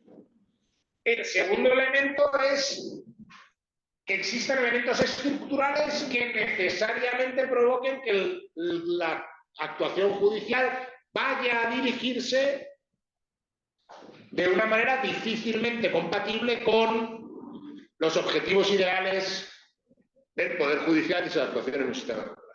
Esto es lo que yo creo que está sucediendo en este tiempo. Y esto es lo que yo creo que el concepto de lawfare nos ha permitido mirar a través del tipo de investigación que yo les puedo decir. Y estos elementos estructurales, les dije, están relacionados con la actualización de la función política de los jueces, la actualización de su comportamiento estratégico y la concepción del derecho común. Y esto es todo lo que quería contarles. Les agradezco mucho por su amable atención. Pues muchísimas gracias, Marcos. Ya puedes tomar asiento si quieres. Definitivamente, como nos lo habíamos planteado y lo habíamos diseñado desde el inicio, por supuesto, Marcos siempre ha sido muy honesto con la fundamentación teórica de cómo se aproxima a los temas con la fundamentación teórica y con las explicaciones, siempre con el contexto, como siempre ha sido como algo de lo que he aprendido a Marcos, y es que las instituciones se explican históricamente y se explican en un contexto histórico, y ha sido una demostración de cómo ha hecho una enriquecedora presentación de la figura del lawfare, y determinar que al final que es una reencauche, si me permiten esta expresión muy colombiana, es un reencuadramiento de la persecución judicial, ¿no? de la persecución judicial. Bueno, quiero decirte, Marcos, que hemos tenido 27 personas, a pesar de que estamos en la Asamblea General de Profesores y que ha estado el rector, hemos tenido 27 personas conectadas, y en estos momentos hay 23, pero voy a abrir la palabra, voy a dar la palabra. Normalmente lo que hago es, le doy la palabra a las personas, la recopilamos para que tú también tengas. Entonces tengo en este momento 2 manos alzadas. Una primera mano es una persona que está aquí con nosotros en el instituto, y una segunda, no sé si quisieras ponerte de pie y venir acá, y la otra es la profesora Andrea Robles, que estará de segundo. No sé si la persona que me estás definiendo ahí en el mensaje es una pregunta también. Sí, bueno, ya la leo, y también después de que hable la profesora, por favor que se identifique, pídele por interno a Manu, por el amor, por favor, sí, que se identifique, y así yo lo puedo leer por eso, ¿vale? Si quieres me lo mandas, porque me dice profe Páez a todos. Entonces no sé si es Manuel Páez, no sé. Entonces tú la tienes identificada. Sí. Ok, vale, perfecto. Si quieres, Sandra Janet Páez Leal. Listo, Sandra Janet. Si quisieras también hablarle y decirle a viva voz, coméntanos y te habilitamos. Entonces, sin más, le cedo la palabra aquí vamos a dar primero con los que están presencialmente. Por favor, no, si quieres, ponte acá, que acá tenemos el micrófono. Por eso. Y aquí, además así, Manu, quítalo. Aquí puedes hablar. No, siéntate, Marcos. No, aquí te puedes sentar aquí. Y puedes, perdón, ponerte de pie aquí y hablarle. Siéntate, Marcos. Por favor, preséntate para que todos sepamos tu nombre y si eres estudiante o... Ok, bueno, buenas tardes. Mi nombre es MacArthur Sáenz. Yo, bueno, soy abogado de la Universidad de Cartagena. Estudié con ambos, afortunadamente, la especialización en Derecho Público en Cartagena. Ah, sí. Y posteriormente, pues, hice la maestría en Derecho del Estado, que tengo pendiente del trabajo de grado. Y pues en los grupos que estamos con el profesor Ramírez Pérez, y pues quise venir. Muy interesante todos sus planteamientos, muchas inquietudes al respecto, pero pues lo que me llevó a levantar la mano fue la intervención de la profesora Flor Alma, porque de acuerdo al hilo argumentativo que usted lleva, me parece que sí podría resultar de interés, y pues sería pues cuestión de debate hasta qué tanto, el tema de la fundamentación de las decisiones judiciales, porque precisamente el planteamiento de la invitación y lo que me despertó interés en asistir es si hay un declive de la democracia. Y bueno, cuando usted comenzó su discurso, habló de que uno de los elementos trascendentales de la democracia es la igualdad. Y planteó también una figura de un reloj de arena. Y usted dice, hay una base amplia y de pronto acá hay unos pocos. Y habló también de un tema de la oligarquía en Estados Unidos, de unos estudios que demuestran que hay un tema de una oligarquía en detrimento de la democracia. Entonces, siguiendo ese hilo, bueno, también hay otro elemento y es que usted dice, pongamos el foco en algo importante y es que el tema de las detenciones preventivas o los abusos de la figura de las detenciones preventivas no es algo nuevo, es algo que pues ha venido ocurriendo y que instituciones como la Corte Interamericana han venido protestando por eso. Entonces, ¿cuál es la novedad? Que, digamos, utilizando la figura del reloj de arena, el problema o el abuso de las detenciones arbitrarias está subiendo desde la base, quizás hasta la punta, ¿no? Siempre ha habido detenciones arbitrarias, pero tendríamos que mirar cuándo ha habido detenciones arbitrarias de presidentes, de jefes de Estado. Entonces uno diría, desde un punto de vista de la igualdad, el tema de que se procese a un jefe de Estado quizás pudiera ser no un declive o un detrimento democrático, sino un avance en términos de igualdad. Si a cualquier ciudadano de los que están en la base lo podemos juzgar, porque a un jefe de Estado no. Listo, muchísimas gracias por la intervención y para nosotros también es un verdadero, de verdad, regocijo que un estudiante de nuestra especialización en Derecho Público y ahora candidato a magíster también de nuestros programas del Departamento de Derecho Constitucional siga queriendo estar. Eso nos anima y nos dice que algo estamos haciendo bien, ¿cierto, Héctor? Algo estamos haciendo bien. Profesora Andrea Robles. Andrea te mira aquí, si te pones acá y entonces... Profesora Andrea Robles, mientras Hola, que... Andrea, ¿me escuchan? ¿te ¿Me escuchamos? escuchan? Bueno, Sí, señora, te escuchamos. buenas tardes. Gracias, Marcos, de verdad que seguí con mucha atención y muy interesante la metodología y los resultados. Mi pregunta en específico es sobre el caso de la enmienda de López Obrador, la reforma judicial en México, que busca de quedar aprobada que todos los jueces, magistrados y ministros de la Suprema Corte de Justicia serán electos popularmente. Y la pregunta en concreto es, digamos, este hecho, claro, yo intuitivamente puedo llegar a una conclusión, pero me gustaría que nos compartieras tu análisis frente a esta reforma que busca que los jueces de la Suprema Corte que los jueces sean elegidos de manera popular, y esto cómo recrudecería, obviamente, la politización de la justicia.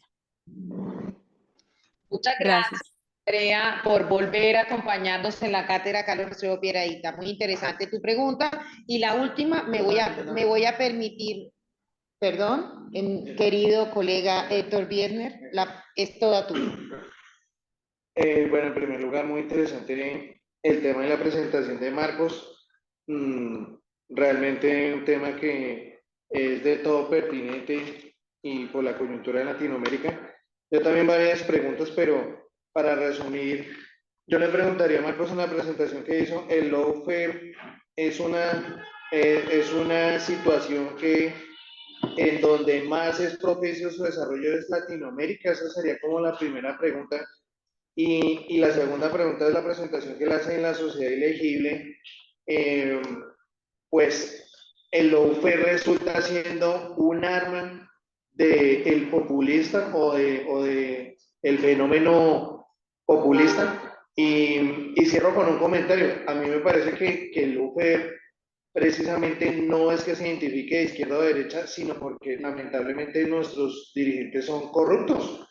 Entonces, pues, en eso estoy completamente aquí con el compañero, con el estudiante externadista, que es precisamente antes puede ser un signo de avance poder investigar un presidente, no porque sea izquierda o derecha, sino porque el hombre fue corrupto. Entonces, pues, precisamente esas serían como mis interrogantes, pero muy bien el doctor, creo, muy bien. Bueno, muchas gracias. Gracias, Héctor, por acompañarnos y por tu pregunta. Marcos, te voy a leer las preguntas de Sandra Yanet Páez Leal. Profesor Marcos, un saludo desde Bucaramanga. ¿Considera usted que en una especie de reencuadramiento existen individuos a quienes se les puede denominar los nadies, más allá del poema de Eduardo Galeano? ¿O considera, por el contrario, que una denominación como esa, los nadie, en comillas, confisca el atributo de la dignidad humana de un grupo de individuos? Gracias. Sandra Yanet Leida. Y también tengo una pregunta de Rodrigo Mazabel. Excelente disertación. Doctor Marcos, ¿cuáles serían los criterios para distinguir entre un abuso del derecho, en especial ese shark of law, el lawfare y la judicialización de la política? ¿Sería la independencia judicial? Y también creo que alzó la mano nuestro querido colega Héctor Riveros y Andrés Mutis.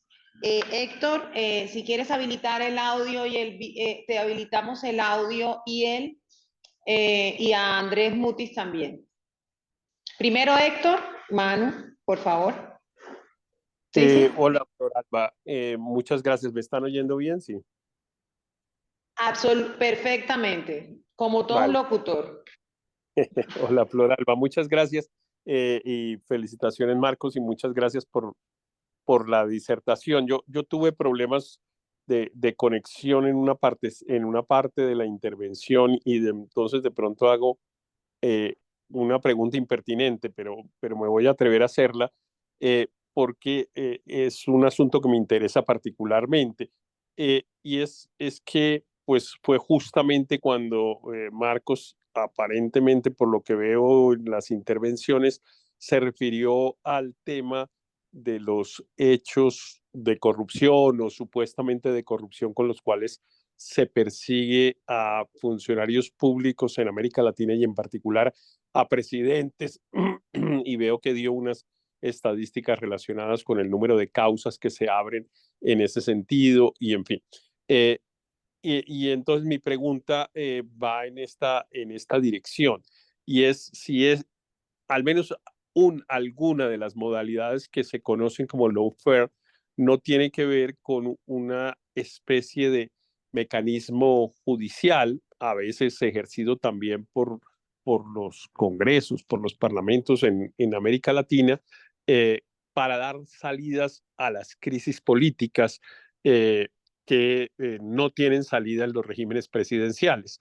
Entonces, el punto es un régimen presidencial pues, que supone la estabilidad del presidente de la República e incluso en muchos casos la inmunidad del presidente, como además acaba de declararlo la Corte Suprema en los Estados Unidos en relación con el presidente Trump, pues no tiene como desfogar crisis políticas y entonces pues la manera de hacerlo para no romper precisamente el orden jurídico es construir una causa que puede estar categorizada como una expresión de lawfare, pero que en realidad es un sistema institucional, un mecanismo institucional, perdón, que permite el decaimiento del presidente de la República sin el rompimiento del orden jurídico.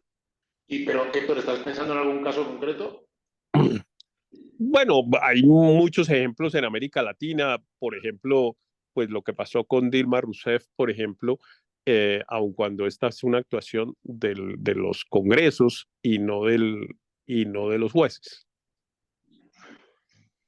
Vale, gracias Héctor por por tu pregunta y voy a de nuevo dar la palabra a una persona que está aquí en el instituto y luego, Andrés, te abrimos el micrófono y el audio. María Esperanza es una investigadora doctoranda de la Universidad de Cajamarca del Perú, que está en el Instituto de Estudios Constitucionales haciendo su tesis doctoral sobre la neutralidad del Estado y el principio de la laicidad. María Esperanza, la palabra es toda tuya. Bien, muchas gracias y bueno, agradezco la posición. Creo que nos presenta a grandes rasgos lo que podríamos decir lo cíclico que resultan la democracia y la autocracia, ¿no? En ese proceso histórico. Como decía la profesora Padrón, yo trabajo neutralidad estatal, tengo la experiencia funcionarial en el Perú sobre la libertad religiosa y definitivamente en la investigación pues justamente se encuentran estos ciclos en que, como presentaba yo el jueves pasado, sobre confesionalismo puro, confesionalismo mitigado en su momento, y la aspiración del Estado laico, pues justamente van de la mano, me parece, con esta investigación que nos presenta. Coincido con usted en que se requiere una nueva cultura política. Pues los avances y los retrocesos de los modelos de Estado tienen ahora no la fuerza del derecho, sino el uso del derecho como fuerza. Entonces, ¿cómo podríamos, además de lo importante que resulta la academia, estructurar esa nueva cultura política que se requiere frente a este panorama que nos ha presentado? Muchísimas gracias, María Esperanza. Y Andrés Mutis, bueno, tienes muchas preguntas, creo que tendremos que hacer una segunda cátedra, podría ya ponerle fecha si quieres. Andrés Mutis. Espérate a saber cuál es la próxima asamblea de esto.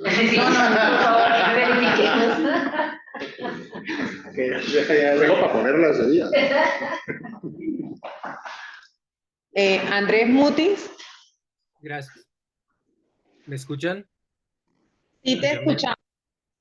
Perfecto. Muchas gracias. Felicitaciones, Marcos, por esa presentación. Es verdaderamente magistral y muy ilustrativa. Y yo, aunque no tuve tantos problemas de conexión como de pronto Héctor Riveros, puede que mis preguntas sean un poco impertinentes dentro del marco del concepto de lawfare, pero la verdad es casi la primera vez que tengo una aproximación a una presentación tan estructurada sobre el concepto de lawfare y me llama la atención que se dirige o que según lo que nos presentas, se dirige principalmente contra los gobernantes, por parte de la justicia contra los gobernantes, y en esa medida lo primero que pienso es, y entre otras a propósito de que sí, me atrevo a pensar que también, si bien lo han invocado más gobernantes de izquierda, es algo que podría ejercerse, digamos, en todas las direcciones ideológicas. Pero entonces la pregunta era si también puede considerarse lawfare, digamos, los ataques por vía jurídica que se ejercen con el fin de inhabilitar oponentes políticos, no sé, mediante la manipulación de las instituciones, ¿cómo puede ser el célebre caso, lo que es el primer capítulo de la historia que actualmente se desarrolla en Venezuela y que pues ha ocurrido también en otros momentos, en otros lugares, la inhabilitación de posibles candidatos? De hecho, aquí ocurrió en Colombia años atrás un episodio que podría ser asemejable con el hoy presidente de la República. Y por otra parte, lo que estaba pensando también es si a propósito del conocimiento que tienes por haber estado en Colombia y por haber vivido mucho más de cerca experiencias locales, pues acá en Colombia hay una particularidad y es que es particularmente difícil enjuiciar al presidente. De hecho, siempre he pensado que es una experiencia interesante la que vivimos en el actual periodo, porque esas condiciones podrían cambiar.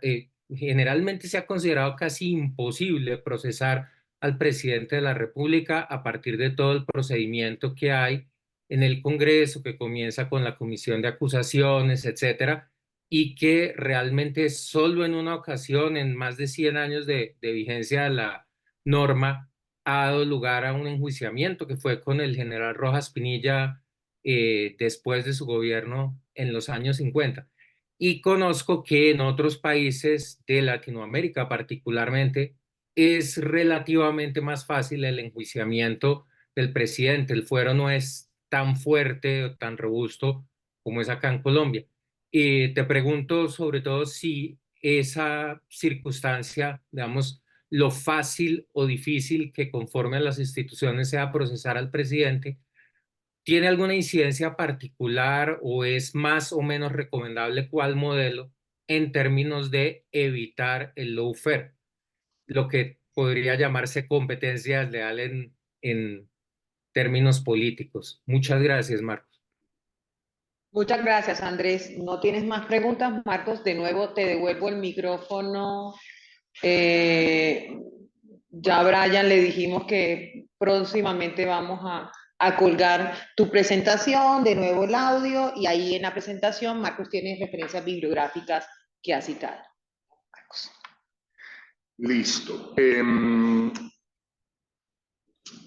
Claro, es importante yo creo que sí es importante la fundamentación que tengan los casos, pero para hacer un estudio distinto del que he hecho yo.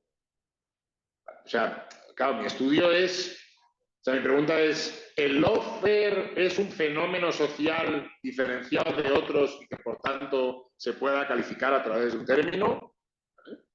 Y dos, ¿qué relaciones tiene con el contexto sociopolítico, si usted quiere, contemporáneo, que yo denomino declive de la democracia y deslizamiento autoritario? Esta es mi investigación. En esta investigación, por ejemplo, ¿dónde entro yo en la fundamentación? Entro cuando los propios presidentes hablan de debilidad jurídica de las causas. Ahí me meto a ver. Entonces encuentro que se denuncia fundamentalmente en el caso de los presidentes que denuncian lawfare dentro de la multicausalidad. Explico por qué es esto. Pues entiendo que un juez experimentado, y los jueces que enjuician presidentes de la República son jueces experimentados, son conscientes de dos cosas. Uno, de cuándo algo está fundamentado procesalmente, bien, mal, regular o medio pensionista. Y dos, qué consecuencias político-sociales tiene aceptar o no aceptar una causa. Y esto yo creo que no hace falta. Ahora bien, un estudio que dijera, bueno, vamos a ver si las causas contra los presidentes de izquierda están peor fundamentadas que las causas contra los presidentes de derecha. Pues podría ser interesante, pero las causas explicativas que podrían ser distintas, porque a lo mejor las causas explicativas podrían ser que los abogados de derecha son peores abogados que los abogados de izquierda, por ejemplo, que no creo que sea el caso. Pero quiero decir que explicar eso o sea, habría que intentar buscar cuáles son las causas explicativas. Entonces, para lo que yo quiero hacer, la fundamentación de los casos no tiene mucho valor. Respecto al tema, o sea, yo no analizo detenciones, analizo solamente prisión preventiva. ¿Vale? ¿Por qué? Porque son uno de los elementos que todo el mundo aduce. Que dice, claro, esta causa no va a terminar porque no va a acabar, pero por el mero hecho de admitirla y como en todos los sistemas existe una de las causas por la prisión preventiva es la posibilidad de destruir pruebas, y si alguien tiene una posición privilegiada para incidir sobre las pruebas de un proceso, pues un presidente de la República, pues entra en prisión preventiva y entonces ya está políticamente inhabilitado, ya lo has castrado políticamente, por decirlo de alguna manera, ¿no? Esto es el elemento que yo analizo. Pero claro, lo que usted viene a plantear es, bueno, en una región en la que el Poder Judicial es bastante injusto, que se trate injustamente al presidente de la República, pues un poco nos iguala a todos, ¿no?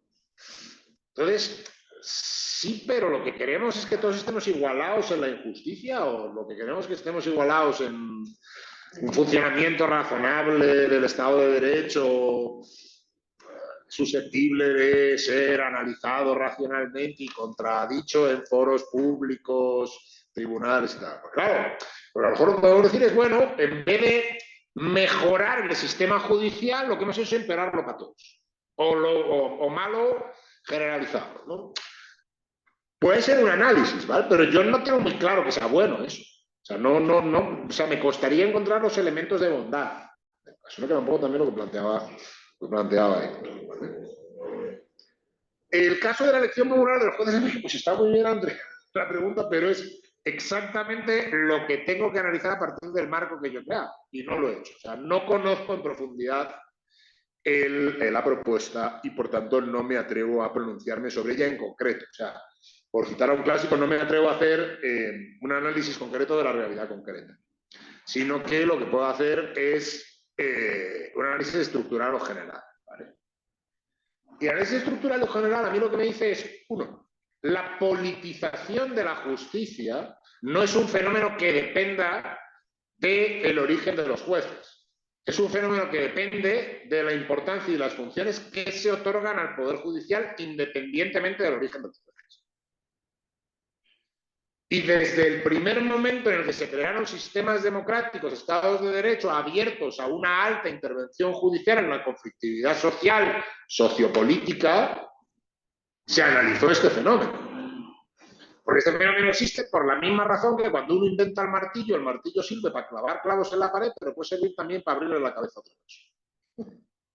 Pues esto sucede también lo mismo. Entonces, evidentemente que si tú abres a la intervención de los jueces las relaciones entre la sociedad y la política y de los políticos entre sí, los políticos van a tratar de influir en ese ámbito de poder para que los resultados sean favorables a sus intereses. Y esto es connatural. Y el hecho de que los jueces sean elegidos popularmente, hay que demostrar que empeora este proceso. ¿De acuerdo? Por ejemplo, y habría que demostrar que por ejemplo, se puede demostrar en el caso de los Estados Unidos. En el caso de los Estados Unidos hay estados que tienen jueces de elección popular y estados que no los tienen. ¿La politización de los jueces en estos es superior en unos estados que en otros? No lo sé. No conozco ningún estudio, o sea, yo nunca he leído ninguno y por tanto no lo sé.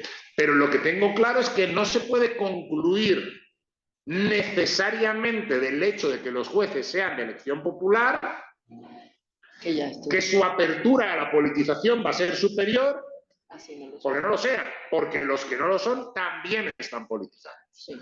Bueno, por eso es un elemento estructural. Ahora, en el caso concreto de México, con las características de México, pues eso ya no lo sé, porque no lo he estudiado, pero mi idea era precisamente utilizar esto como un caso en el que aplicar mi propio esquema de análisis.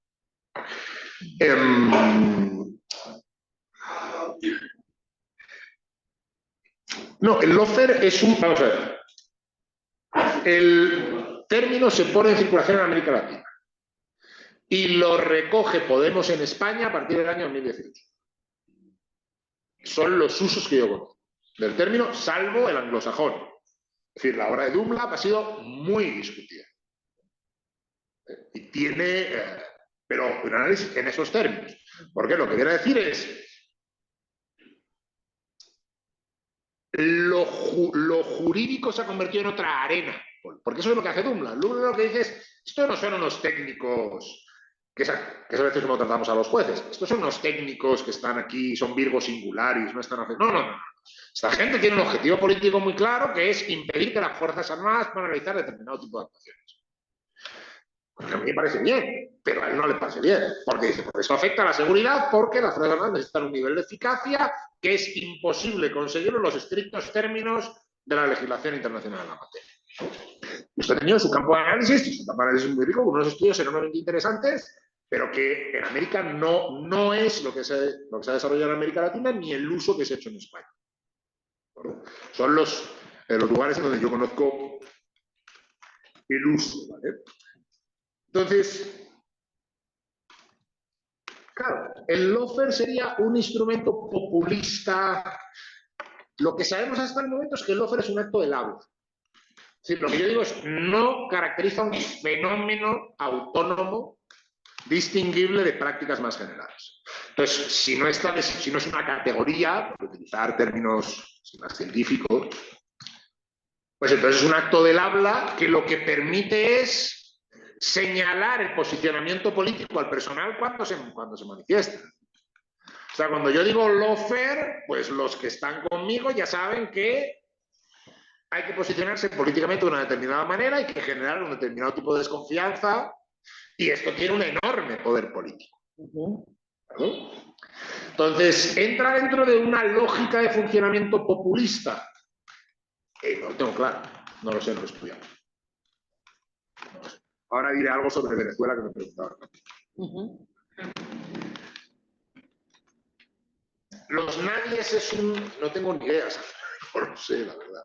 Pero, es decir, es que no lo he estudiado, ¿no? Pero, o sea, el análisis del reencuadramiento siempre lo que viene a decir es nombrar elementos viejos con terminología nueva, estructuralmente suele tener una ventaja, que es que los términos nuevos generalmente tienen mucha más capacidad de conexión con los sentidos comunes y las narrativas contemporáneas que los términos viejos. Entonces, en este sentido, siempre reposiciona de alguna manera la problemática en una terminología que es inmediatamente más asimilable por parte de los oyentes.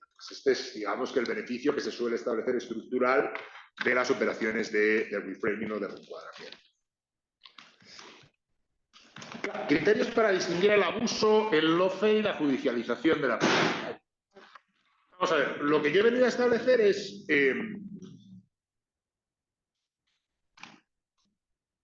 judicialización de la política es el ámbito en el que todos estos, es decir, puede haber abuso politizado y abuso no politizado. ¿Vale?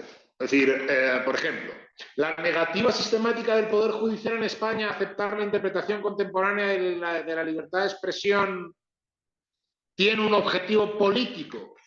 No lo sé.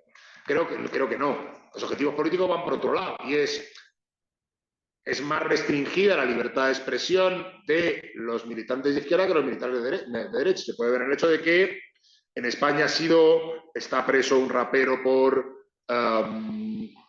realizar críticas que se consideraron excesivas a la corona, unos titiriteros también acabaron en prisión preventiva por realizar un espectáculo con títeres, todos estos eran del ámbito. Acabamos de ver un uso por parte de unos disque periodistas que tradicionalmente realizan una interpretación absolutamente exagerada de determinados sucesos en España, llamando abiertamente a la rebelión contra un sector social por un asesinato que habían decidido que había cometido un inmigrante cuando lo había cometido un español desequilibrado mental, y no he visto ninguna actuación. Y en cambio, por ejemplo, frente a twitters que hacían chistes sobre el asesinato de Carrero Blanco en España, no he visto acciones judiciales. Aquí hay esto sí es un elemento políticamente orientado. El otro creo que tiene más que ver en España con el hecho de que los jueces españoles han decidido que su interpretación de la libertad de expresión es la buena y no la del Tribunal Europeo de los Derechos Humanos y punto. Es decir, tiene que ver con esa función política de defensa de la vieja cultura frente al cambio. Por tanto, el abuso creo que puede entrar en el terreno de la judicialización de la política o no. Pero puede haber un abuso estructural, por ejemplo, el constitucionalismo abusivo, que es lo que sucede en Venezuela. En los autoritarismos electorales contemporáneos se dotan de unos ropajes de legalidad a lo que no existe, lo que es una manipulación permanente del propio ordenamiento jurídico, que lo hemos podido ver, y por este contexto también Andrés, con el tema de el proceso que se ha llevado ante el Tribunal Supremo de Justicia para la comprobación de las actas electorales. Ese proceso no existe, se lo han inventado sobre la marcha. La única posibilidad que existe de verificación de actas es ante el CNE. Entonces han inventado un proceso para dar una apariencia de legalidad y de normatividad institucional a algo que ni tenía un procedimiento y por tanto los jueces han tenido que inventar sobre la marcha a quién citaban, cómo citaban, con qué garantías, con qué falta de garantías, etcétera, etcétera. Esto es un abuso estructural del derecho como un elemento retórico para la justificación de una manipulación puramente institucional, política, amedrentamiento, etcétera, etcétera. Y esto es lo propio de los autoritarismos. En sistemas democráticos los abusos que existen pues pueden ser de carácter podrían entrar dentro de la judicialización de la política. La judicialización de la política es un elemento estructural de funcionamiento que puede llevar a determinados abusos frente a los cuales el ordenamiento jurídico teóricamente tendría que reaccionar, y ya sabemos que carece de medios de reacción, porque la eficacia de esos medios de reacción va en detrimento de la independencia judicial. Cuanto más eficaces somos en el control del abuso judicial, más restringimos la capacidad de actuar autónomo e independiente del juez. Entonces tenemos que elegir. ¿Qué es lo que queremos? Y esto es un problema estructural. Porque un problema estructural es aquel donde se producen contradicciones entre dos objetivos que el ordenamiento jurídico debería perseguir. Pero por eso entendería que la judicialización de la política es un marco, el lawfare es un acto de habla, de movilización política o políticamente orientado, no una categoría, que lo que hace es nombrar la judicialización de la política para determinados efectos contemporáneos. Y el abuso, pues es un ámbito mucho más general que puede caer en la judicialización de la política o no. En este sentido, creo que no hay criterios de diferenciación porque no puede haberlos, porque digamos que existen solapamientos en donde no estamos ante fenómenos distintos necesariamente susceptibles de diferenciación.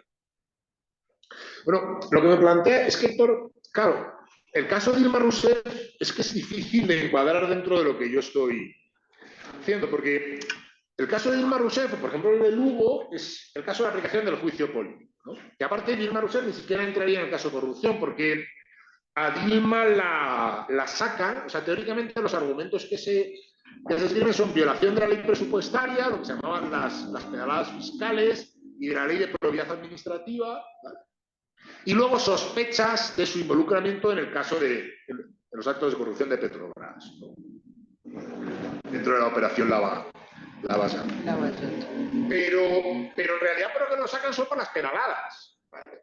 Y entonces todos los juristas medianamente serios que existen en Brasil dijeron: las pedaladas fiscales no tienen nada que ver con la probidad administrativa, que es la única razón por la que se le podría aplicar el juicio político. O sea, aunque fueran verdad, eso no probaría la falta de probidad administrativa de la presidenta.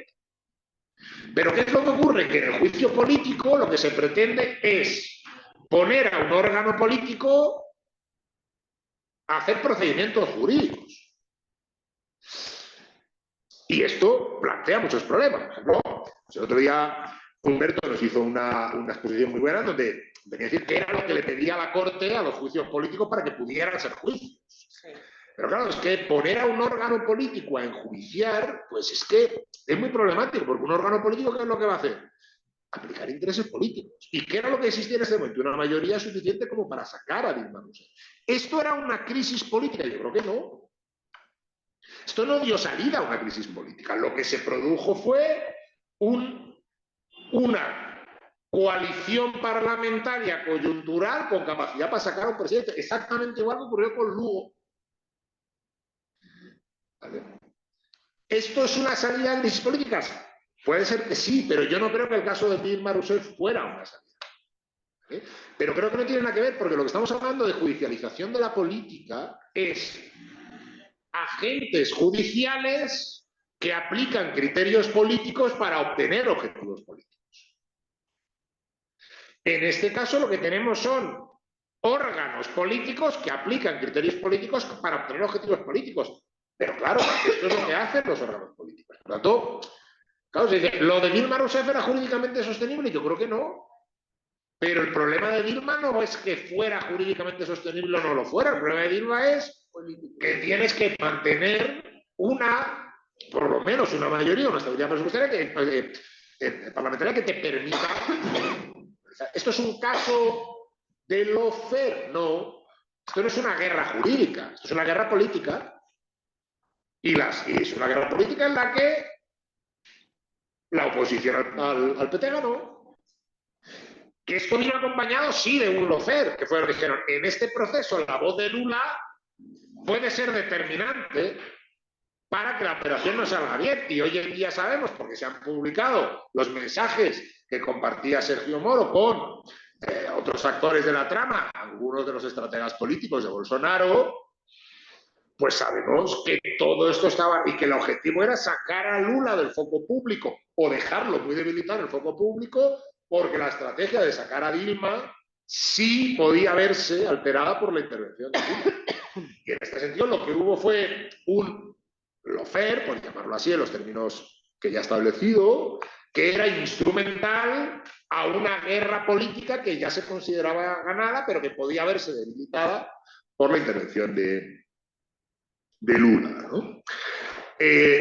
Claro, entonces la construcción de una causa contra un presidente para sacarlo, sí, es lo que hemos visto que sucedió con Lula y que sucedió con Dilma, pero creo que no se explica en términos de lawfare, sino que se explica en términos de lucha política clásica. María Esperanza me decía, claro, ¿cómo estructurar una nueva cultura política? Es que este es el problema que yo tengo aquí. Es este.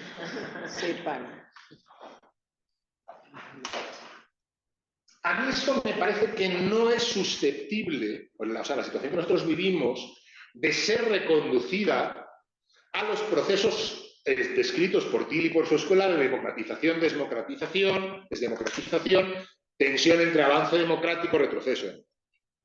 ¿Por qué creo que no son explicables?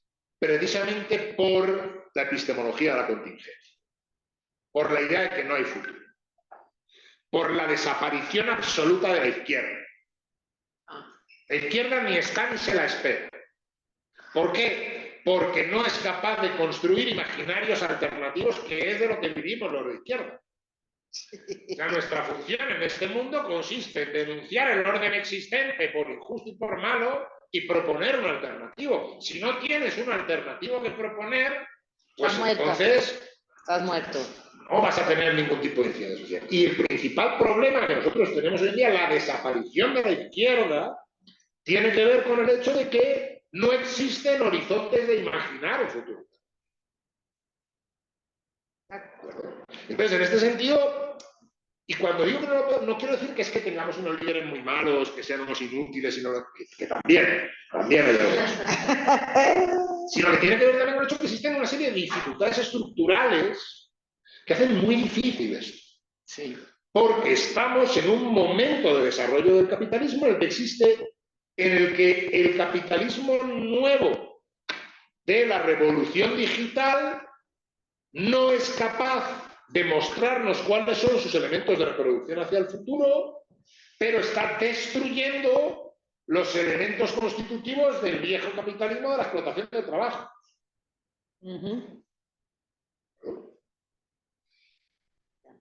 Y la vieja, o sea, nosotros no conseguimos mucho con la vieja idea de la distribución de la riqueza y ahora mismo nos encontramos con que hay otras muchas cosas que redistribuir, el conocimiento, y esto no tenemos la posibilidad de imaginarlo en términos de alternativa. Bueno, no tenemos la posibilidad de imaginarlo, punto. Y en este sentido, no estamos ante un proceso simplemente de desdemocratización, sino que estamos ante un proceso de desdemocratización en donde el sentido común nuevo que puede unificar la fragmentación social es el populismo de derecha. Ese es el sentido común contemporáneo. Aunque quienes lo practiquen se llamen de izquierda. Pero el modelo es el populismo de derecha. Ese es el modelo de unificación social contemporánea. Y frente a eso no tenemos nada interesante que decir, salvo que no es bueno. Ese es el elemento que a mí me... Entonces, ¿podemos imaginar una cultura política? Pues deberíamos hacer el esfuerzo, pero desde luego no estamos todavía en condiciones de hacerlo.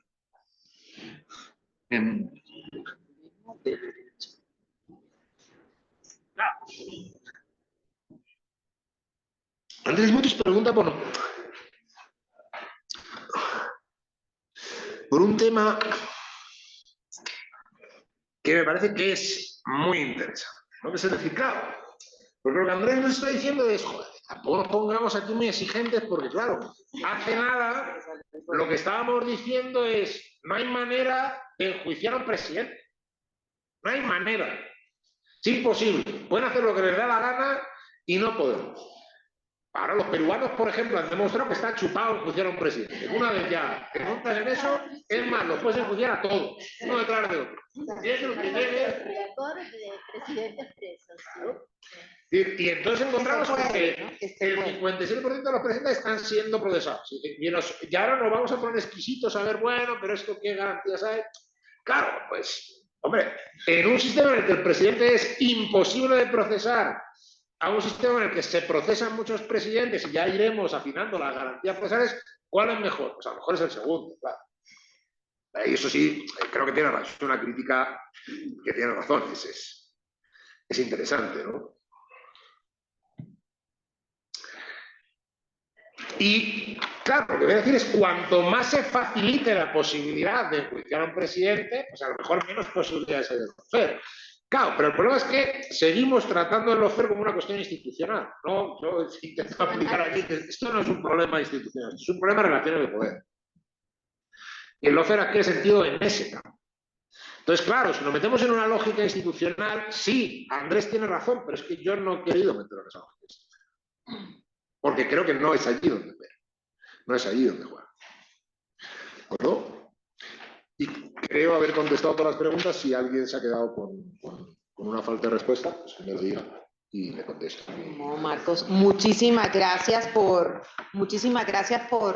esta maravillosa cátedra, Carlos Restrepo Piedrahita. Creo que nos toca hacer una segunda, o deberíamos seguir hablando en relación con estos temas que como te conozco, desde de tus inquietudes académicas, es la democracia. Y hablar de la democracia, de la participación ciudadana, desde la democracia representativa y desde todas las facetas de la democracia. Así que desde ya le anuncio que le acabo de hacer una propuesta indecente de seguir hablando de esto, de repensar la democracia, repensar y volver a una cátedra con estos temas sobre el declive de la democrático y sobre el déficit democrático. Para todos y para los que nos siguen también acompañando desde la sesión híbrida, a quien saludo a Magdalena Correa, que estuvo muy silente pero muy juiciosa escuchándonos. Los saludo, también saludo a Joana Delgado, que está aquí acompañándonos en esta segunda sesión, acompañándonos de nuevo de vuelta al Instituto de Estudios Constitucionales Carlos Restrepo Piedrahita. Y los invito a la sesión de la cátedra número 13. Hablaremos de un tema también relacionado con el tema de la democracia, cómo no, los partidos políticos, de una realidad sociológica política a una realidad jurídico-constitucional. Algunas reflexiones a propósito del tema de la personería jurídica en el régimen colombiano.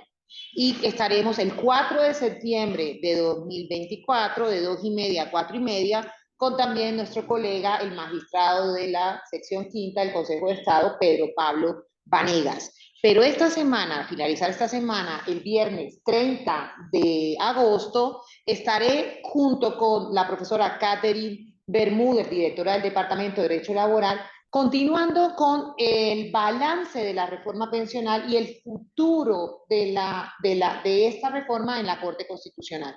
Tendremos una sesión de manera híbrida, así que consulten nuestras redes del Departamento de Derecho Constitucional, porque ahí estarán el enlace, pero si quieren venir aquí al instituto también, aquí estaré yo desde aquí estaremos haciendo eso. Los espero, ya saben, el viernes con el balance de la reforma pensional y el futuro de la Corte Constitucional y la sesión número 13 sobre los partidos políticos y la personería jurídica. Muchas gracias para todas y para todos y una feliz tarde.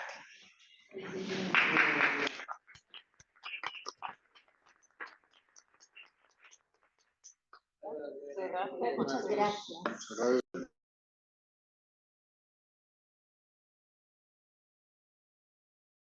Ahí aplauden.